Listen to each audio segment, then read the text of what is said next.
અમદાવાદમાં 14 કરોડના ડ્રગ્સની સાથે એક શખ્સ ઝડપાયો છે। નરોડા હાઈવે પરથી પોલીસે ડ્રગ્સ સાથે એક શખ્સને ઝડપી પાડ્યો।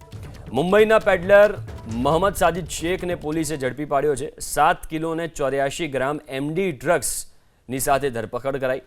નાઇજીરિયન નાગરિક પાસેથી ડ્રગ્સ લાવ્યો હોવાનો ખુલાસો થયો।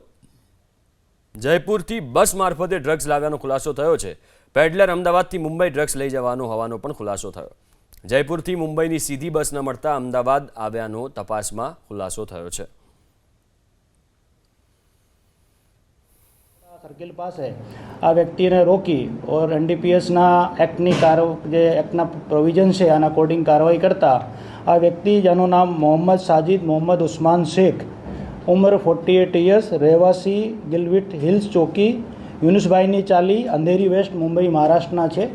આને રાઉન્ડ અપ કરી પૂછતાછ કરતા આ વ્યક્તિ પાસેથી 7 કિલો और 84 ગ્રામ જેટલો મેથામેફાઇન મળેલ છે, જેની કિંમત આશરે 14 કરોડ 16 લાખ 80 હજાર જેટલી છે।